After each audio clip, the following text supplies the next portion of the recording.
Si je vous dis archéologie, vous pensez probablement ruines antiques, grottes préhistoriques ou squelettes de dinosaures. Et pourtant, saviez-vous que les archéologues cherchent aussi des vestiges vieux de moins d'un siècle?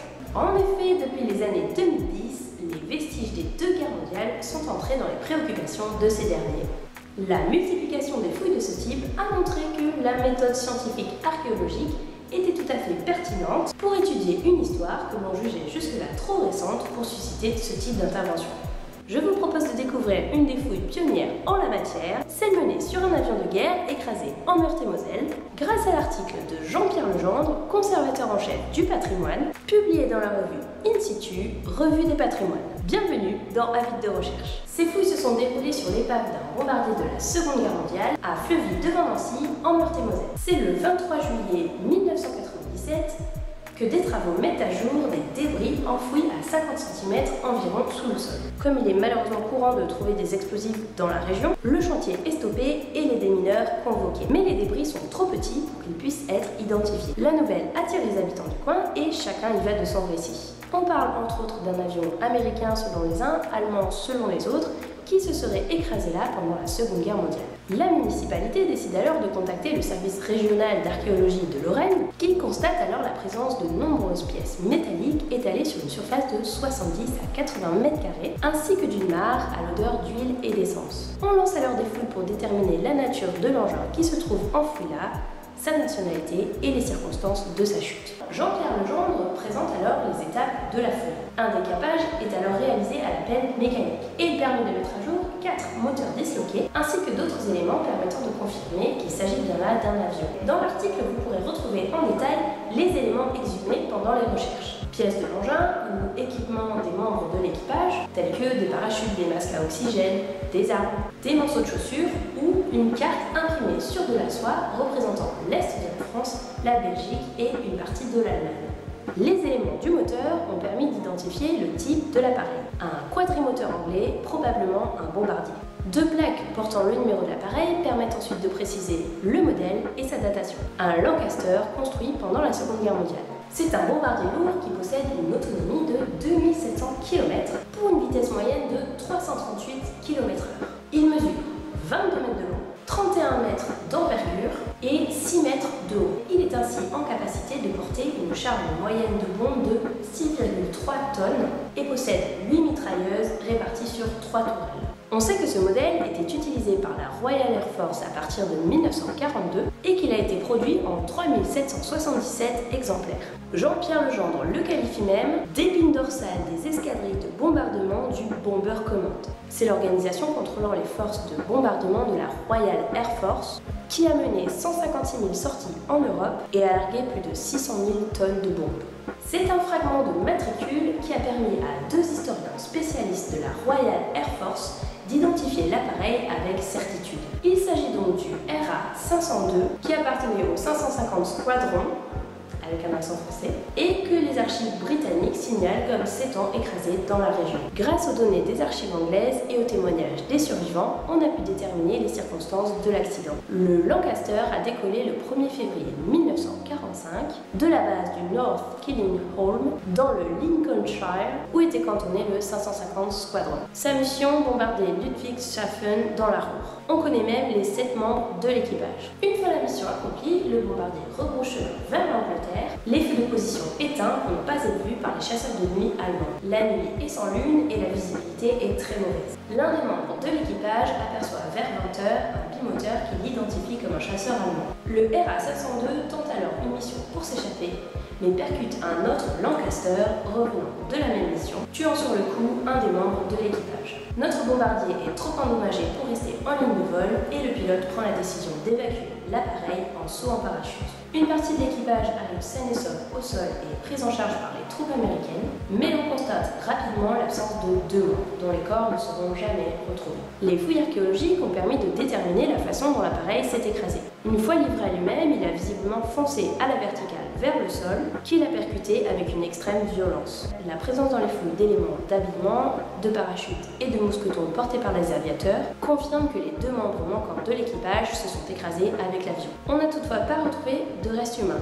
Mais l'absence de métaux à valeur marchande, excepté en tout petits fragments, couplés aux témoignages locaux, permet de savoir que des ferrailleurs sont venus dépecer l'épave. Il est fort probable que les corps aient alors été trouvés et, afin d'éviter de potentiels ennuis, enterrés à proximité de l'épave, où ils doivent encore se trouver aujourd'hui. Comme l'explique Jean-Pierre Legendre, l'histoire du Graal ne s'arrête pas à sa reconstitution.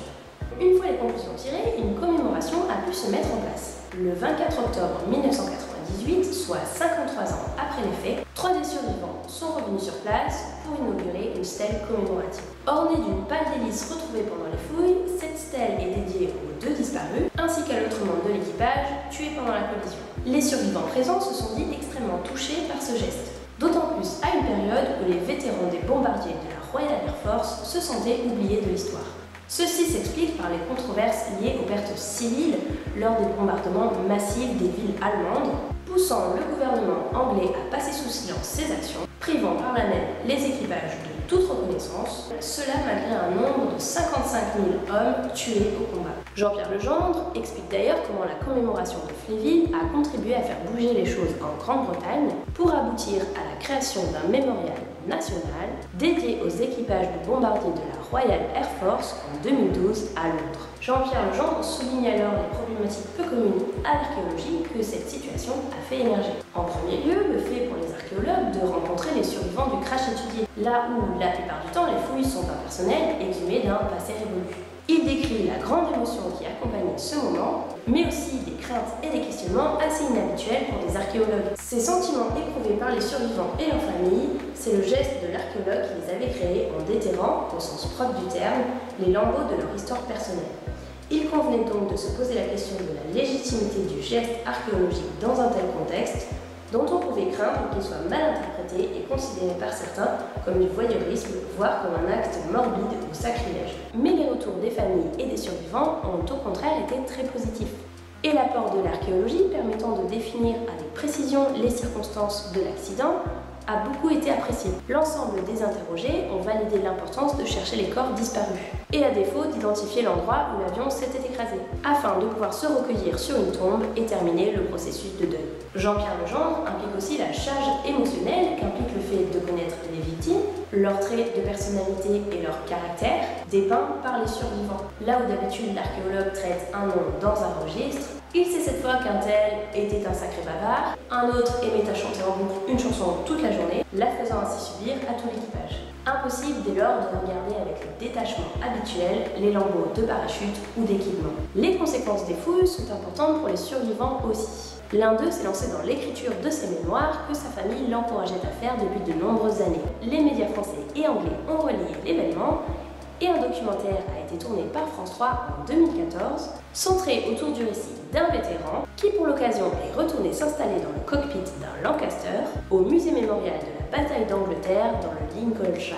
La médiatisation de ces travaux archéologiques a connu un plus grand succès auprès du grand public que l'archéologie portant sur des temps plus lointains. Ceci s'explique en particulier avec la proximité que les gens ressentent avec la dernière guerre, puisque chacun possède dans sa famille des personnes qui ont été touchées par le conflit. En conclusion, Jean-Pierre Legendre souligne le rôle particulier de l'archéologie du passé récent, pour laquelle les fouilles de Fléville devant Nancy étaient pionnières. Les vestiges trouvés peuvent sembler moindres, mais sont pour autant porteurs d'une émotion forte, et présentent une forte valeur historique pour la connaissance du contexte général dans la lignée du courant de la micro-histoire, se concentrant non plus sur des masses, mais sur des individus et des cas particuliers. C'est aussi l'occasion d'une belle histoire humaine, puisque Jean-Pierre Legendre explique avoir créé des liens forts avec l'un des vétérans. Le chercheur conclut par cette belle citation. L'archéologie du passé contemporain ne peut donc pas être comparée à celle des périodes plus anciennes. Il s'agit en effet, pour reprendre l'expression Archaeology of Us, utilisée par nos collègues anglo-saxons, d'un travail susceptible d'avoir des répercussions au plus profond de nous-mêmes. C'est sur ces mots que nous concluons notre épisode. S'il vous a plu, n'hésitez pas à le partager. Si vous voulez plus de précision, n'hésitez pas à consulter l'article, le lien se trouve en description. Et si vous êtes chercheur en sciences humaines et sociales et que vous voulez nous soumettre une publication récente, vous pouvez nous écrire au mail qui se trouve aussi en description. N'hésitez pas à nous rejoindre sur le Twitter et le Facebook de Avis de Recherche, et moi je vous dis à dans un mois pour un nouvel épisode. Archaeology of Earth. Archaeology. Comment ils disent les Anglais?